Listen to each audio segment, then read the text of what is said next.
देखिए, बहुत ज़रूरी है कि तत्कालीन कांग्रेस सरकार के द्वारा जो भी गलत फैसले हैं उनको भी याद किया जाए, ताकि हमें याद रहे कि संविधान के साथ छेड़छाड़ और संविधान के साथ खिलवाड़ करने का काम जो उस वक्त की तत्कालीन कांग्रेस सरकार ने किया था, इसको याद करके भविष्य में इस तरह की गलतियां न दोहराई जाएं। इससे सीख लेकर के हम कैसे संविधान को मजबूती से आगे लेकर चले, इसको भी याद करके आगे ले चलना बहुत ज़रूरी है।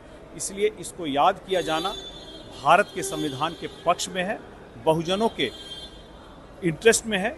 और मुझे लगता है कि ऐसी कोई भी गलती जो संविधान से छेड़छाड़ के अपने निजी स्वार्थ के संविधान से छेड़छाड़ की गई, उसको याद रखना और याद करना, उसका सालगिरह मनाना भी बहुत ज़रूरी है।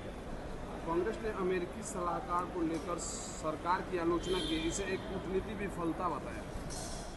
देखिए, कांग्रेस को मुझे लगता है कि अपनी उपलब्धियों के अलावा किसी और सरकार की उपलब्धियों को गिनाने पर उनको हर बार तकलीफ होती है।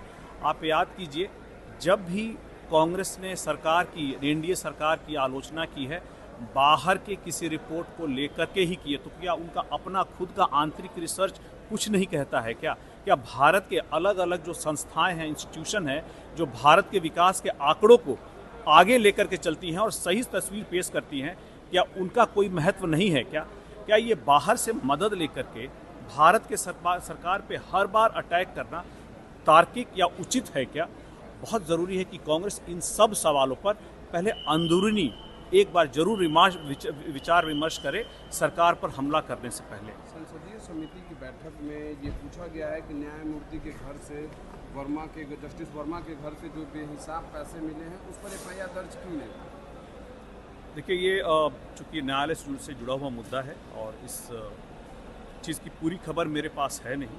एक बार जब पूरी खबर होगी तो इस बारे में मैं टिप्पणी कर पाऊँगा। वो चिराग पासवान जी के संसदीय क्षेत्र में पुल का लोकार्पण होना था विद्युतपुर, और सांसद महोदय खुद नहीं गए। क्या जदयू से नाराजगी चल रही है क्या?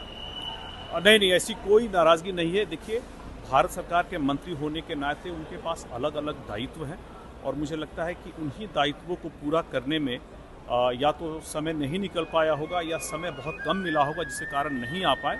लेकिन मुझे ये अवश्य पता है कि इस कार्यक्रम को लेकर के वो पहले से काफ़ी बात करते आ रहे हैं, तो इस बात को लेकर के बहुत उत्साहित हैं कि उनके क्षेत्र में पुल का पदार्पण होना है। लेकिन चूंकि भारत सरकार का भी दायित्व उनके लिए उतना ही महत्वपूर्ण है, इसलिए समय की कमी के कारण नहीं आ पाए होंगे। इससे आपसी एनडीए में असंतोष की कोई बात नहीं है। बहुजन भीम संकल्प, देखिए, हमारी पार्टी बहुजन भीम संकल्प समागम एक बहुत बड़ी सभा बिहार में बहुजन समाज, दलित समाज, ईबीसी समाज, आदिवासी समाज और सिर्फ यही नहीं, जो सर्वजन समाज में भी जो गरीब पिछड़े हैं, उनकी विकास की, उनकी अवसर की संरक्षण को लेकर के हम लोग एक बड़ा कार्यक्रम करने जा रहे हैं 29 जून को। और हम लोग सभी को आमंत्रित करना चाहेंगे कि आप यहाँ आएँ, हमारे नेता चिराग पासवान जी को सुने, जो अपने बिहारी फर्स्ट विजन से बिहार को कैसे एक विकसित बिहार बनाने के बारे में उनके क्या विचार हैं, यह आकर के जरूर सुनें।